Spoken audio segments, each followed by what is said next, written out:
నల్గొండలో దారుణ ఘటన చోటు చేసుకుంది. అత్యంత పాశావికంగా ఒక వ్యక్తిని చెట్టు కట్టేసి కాళ్ళు విరగొట్టి పొలం పనులు చేసే పారలతో అతడి శరీరాన్ని చెక్కి కళ్ళల్లో కారం కొట్టి అత్యంత దారుణంగా కుల్లపొడిచిన ఘటన సంచలనంగా మారింది.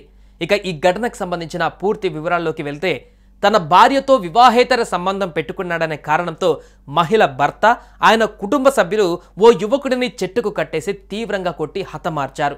ఈ ఘటనతో నల్గొండ జిల్లా నకిరేకల్ మండలం నోముల గ్రామంలో తీవ్ర ఉద్రిక్తత నెలకొంది. పోలీసులు మృతుడి కుటుంబ సభ్యులు తెలిపిన ప్రకారం నోముల గ్రామానికి చెందిన 34 ఏళ్ల నర్సింగ్ జానయ్య అనే యువకుడు తన తల్లితో కలిసి గ్రామంలో ఉంటూ రియల్ ఎస్టేట్ వ్యాపారం కూడా చేస్తున్నాడు.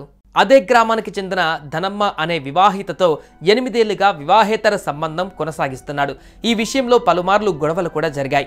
పంచాయతీ పోలీస్ స్టేషన్ వరకు వెళ్ళింది. గతేడాది అక్టోబర్లో ధనమ్మ ఆమె భర్త నాగరాజు పోలీస్ స్టేషన్లో ఫిర్యాదు చేయగా జానయ్య జైలుకు కూడా వెళ్ళాడు. కొన్ని నెలలు ఆమెకు దూరంగా ఉన్నాడు. ఈ క్రమంలో శుక్రవారం మధ్యాహ్నం మరోసారి ధనమ్మ ఇంటికి జానయ్య వెళ్ళాడు. ఆ సమయంలో నాగరాజు ఇంట్లో లేడు. వారిద్దరి మధ్య వాగ్వాదం జరిగింది. విషయాన్ని ధనమ్మ కూతురు తన తండ్రి నాగరాజుకు ఫోన్ చేసి చెప్పింది. నాగరాజు ఆవేశంతో ఇంటికి వచ్చాడు. ఆ తర్వాత నాగరాజు ధనమ్మ కూతురుతో పాటు ధనమ్మ తల్లి జానయ్య ఇంటికి వెళ్లారు. విచక్షణ రహితంగా కొట్టారు. మర్మంగాలు, ఛాతిపై పిడిగుద్దులు గుద్ది పత్తి చేనులో వాడేటువంటి గడ్డిపారతో శరీర భాగాలను చెక్కారు. అనంతరం ఇంటి ముందు చెట్టుకు చీర తాళ్లతో కట్టేశారు.